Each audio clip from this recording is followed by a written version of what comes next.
Hello, everyone. Like many of you, when I see things like that following the meeting of U.S. Secretary of State Rubio and Russia's Foreign Minister Lavrov, all I want to say is shut the fuck up. You should talk. So, what's going on? Well, during the meeting in Manila, Lavrov said that Russia is ready for political and diplomatic settlement of the conflict, but said that U.S. arming of Ukraine was unacceptable. First of all, folks, in order to prove that you are ready for a diplomatic solution of anything, maybe like, I don't know, stop murdering civilians, which Russia hasn't done, nor has it agreed to meet with anybody from Ukraine to discuss anything other than Russia's conditions, which is surrender. Not going to happen. Also, U.S. is not arming Ukraine in the sense just handing it weapons. U.S. is selling them, sometimes directly to Ukraine, sometimes to Ukraine's European partners, who then sell it to Ukraine.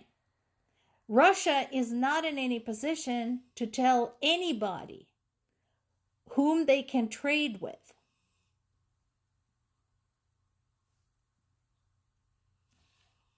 Especially in light of this news.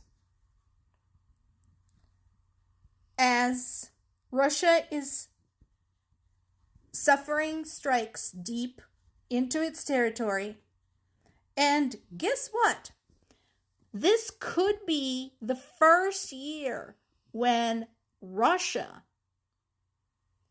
gets to see some of what Ukraine has been going through in the winter. Because, mark my words, right, we still have a long time before winter, but Ukraine has wreaked absolute chaos onto Russia's oil industry.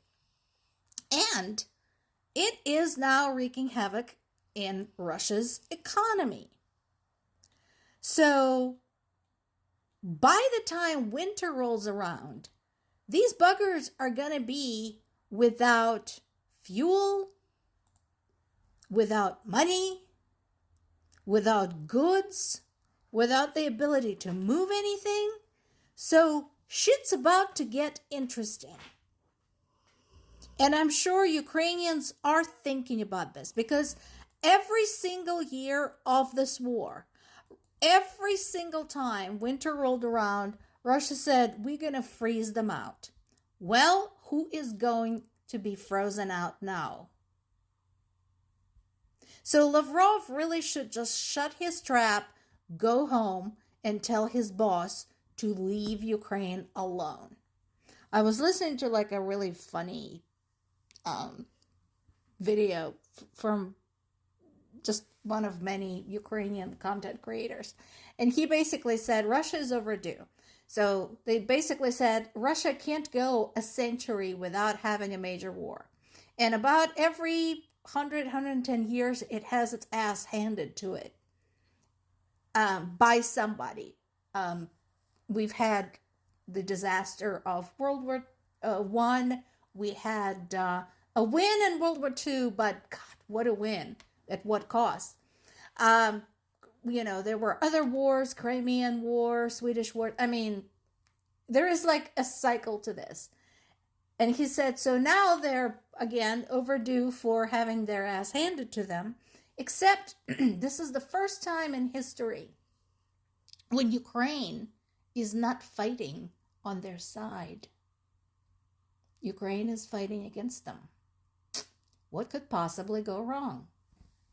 And yeah, Rubio reiterating the same, crap.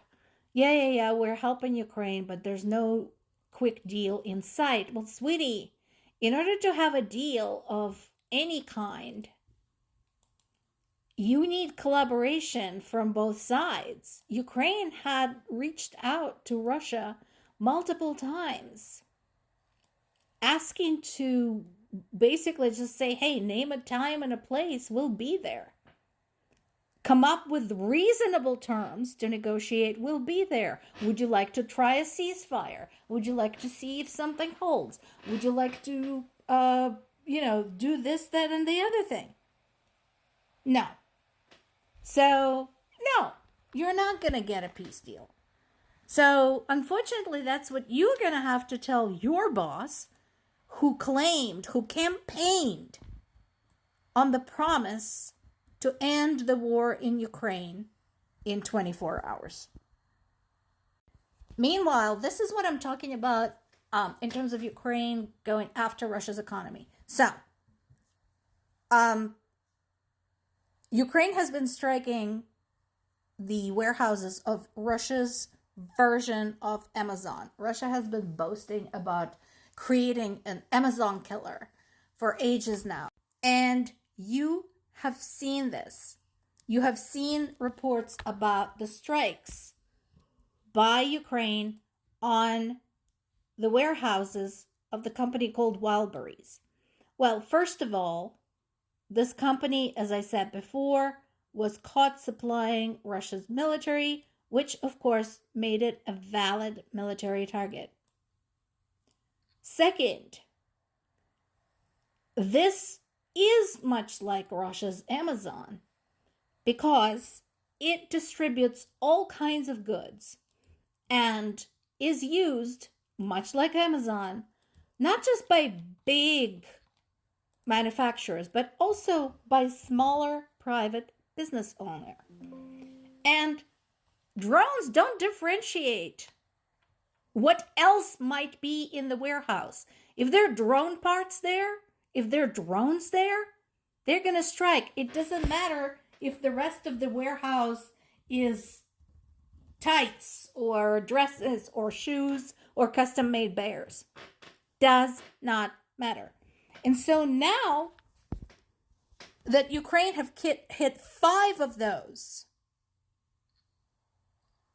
as well as the storage sites for other large retailers who were caught sneaking shit to Russian military, the question is, how long is it going to take for the domino effect to become palpable among the Russian population? And the answer is pretty soon, because that means somebody can't sell, somebody cannot earn income, somebody cannot buy goods, somebody cannot sustain their lifestyle, and so on and so forth.